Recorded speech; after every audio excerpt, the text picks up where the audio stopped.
Hello दोस्तों, मेरा नाम है डमरूधर गुप्ता और आज के ऑडियो आर्टिकल में हम देखेंगे छत्तीसगढ़ राज्य में शासन करने वाले प्रमुख राजवंशों के बारे में।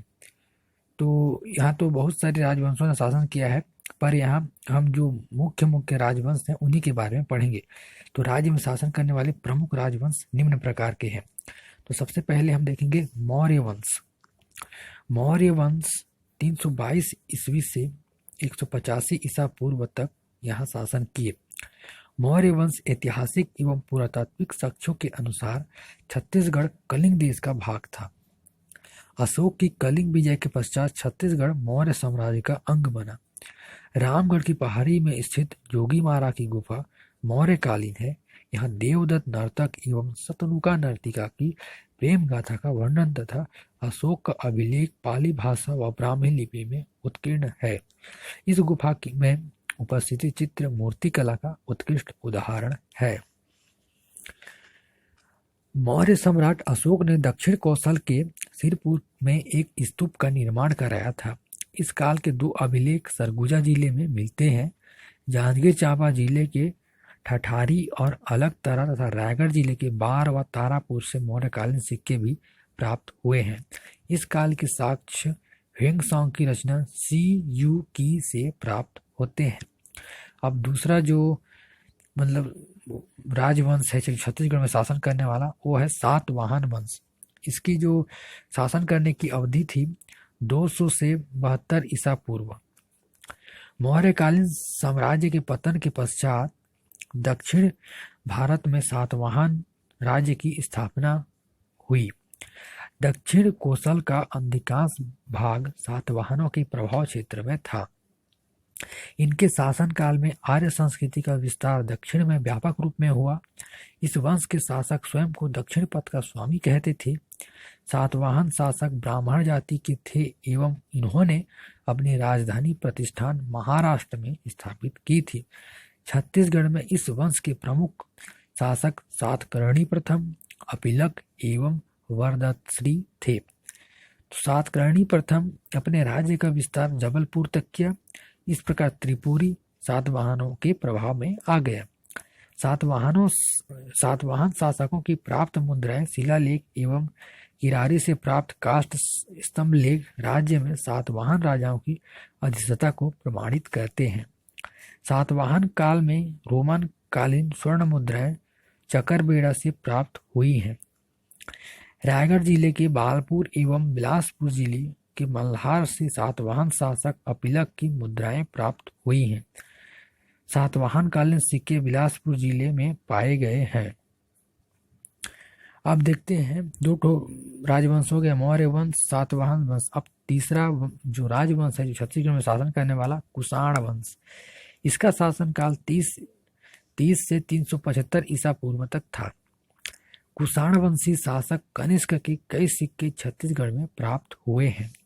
बिलासपुर जिले के कुषाणवंशी राजाओं के तांबे के सिक्के प्राप्त हुए हैं। इन सिक्कों से प्रमाणित होता है कि राज्य में कुषाणों की सत्ता रही होगी। तेलीकोट से कुषाण कालीन स्वर्ण मुद्राएं प्राप्त हुई हैं। तो कुषाण वंश अधिक समय तक ये इसके बारे में अधिक नहीं दिया गया है। और अब देखते हैं मेघवंश। मेघवंश छत्तीसगढ़ में मेघवंशी शासक शिवमेघ व यमेघ की जानकारी प्राप्त होती है। मेघवंशी सिक्के मल्हार से प्राप्त हुए हैं।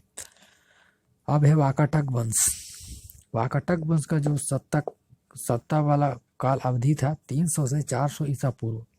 इस वंश की प्रथम राजधानी नंदीवर्धन थी, जो कि नागपुर में अभी स्थित है। वाकाटक वंश का प्रथम शासक विंध्य शक्ति था। इसके पश्चात प्रवरसेन प्रथम इस वंश का राजा बना। प्रवरसेन कालीन ताम्रपत्र बालाघाट, छिंदवाड़ा व बैतूल से प्राप्त हुए हैं। प्रवरसेन प्रथम के दरबार में महाकवि कालिदास आए थे। इसी यात्रा के दौरान उन्होंने सरगुजा जिले के रामगढ़ की पहाड़ी पर मेघदूत की रचना की थी। ठीक है दोस्तों, ये बहुत इंपॉर्टेंट है। प्रवरसेन प्रथम के दरबार में महाकवि कालिदास आए थे। इसी के दौरान उन्होंने सरगुजा जिले के रामगढ़ की पहाड़ी पर मेघदूत की रचना की। मुकुटधर पांडे ने मेघदूत का छत्तीसगढ़ी भाषा में बाद में इसका अनुवाद किया। महेंद्र वाकाटक वंश के मतलब महेंद्र सेन एवं रुद्र सेन इस वंश के अन्य प्रमुख राजा थे। हरिसेन द्वारा प्रयाग प्रशस्ति के अनुसार समुद्रगुप्त ने महेंद्र सेन को हराया। रुद्रसेन ने गुप्त सम्राटों के साथ वैवाहिक संबंध स्थापित करने के लिए चंद्रगुप्त द्वितीय की पुत्री प्रभावती से विवाह किया।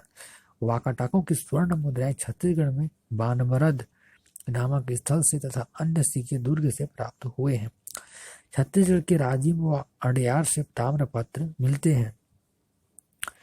अब जो अगला राजवंश छत्तीसगढ़ में शासन करने वाला वो है गुप्त वंश।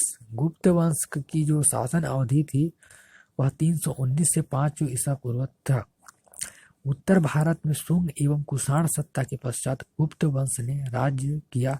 दक्षिण भारत में सातवाहन शक्ति के पराभव के पश्चात गुप्त वंश की स्थापना हुई।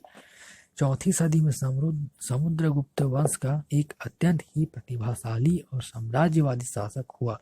उसे संपूर्ण आर्यवर्त को जीतने के बाद दक्षिण पथ की विजय यात्रा की।